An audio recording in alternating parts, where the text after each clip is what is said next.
Are you struggling to price your products? Are you confused whether it is too high or too low?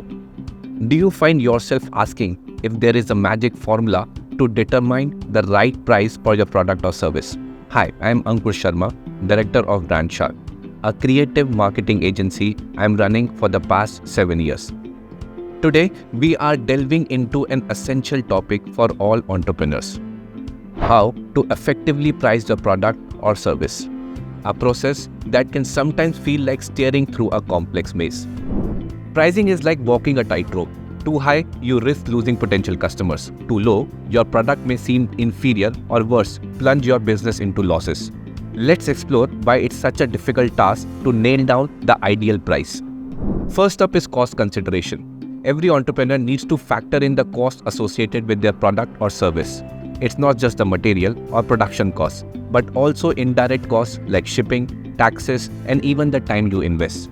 Failing to account for these can result in a pricing strategy that doesn't reflect the true value of your product. Next, we have market competition. Entrepreneurs frequently price their products relative to their competitors, but bear in mind, every business is unique in its cost, target audience, and value proposition. Lastly, we cannot underestimate the importance of customer comprehension. How much are your customers willing to shell out?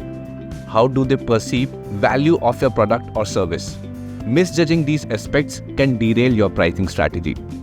So we have identified some common pitfalls. Now, how do we arrive at the ideal price? Let me share some strategies that have proven successful for us and for our clients. First off, we have cost plus pricing. This involves adding up all your costs. Don't forget indirect costs plus your desired profit margin. This way you ensure your price covers costs and still delivers profits to you. Imagine running a cupcake business. Your direct costs like ingredients and baking plus indirect costs like utilities and packaging all add up to, let's say, $1 per cupcake. If you want a profit margin of 50%, you will price your cupcakes at $1.5. Secondly, consider value-based pricing. This strategy sets a price based on what your target audience believes your product or service is worth. To make this work, you need to know your customers well and prove why your product or service delivers value.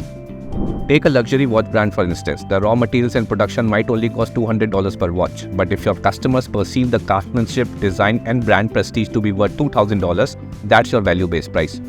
Thirdly, competitor-based pricing can be a useful tool. Understand what your competitors are charging and why. Can you deliver more value for a similar price?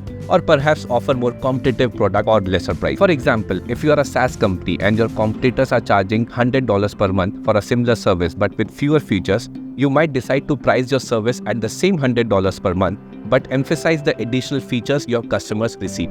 Lastly, consider a tiered pricing strategy where you offer multiple versions of your product or service at different prices. This caters to various budgets and can broaden your customer base. Pricing isn't solely about cost average or mirroring the competition. It's about understanding your customer's value, perception, and ensuring your price mirrors that.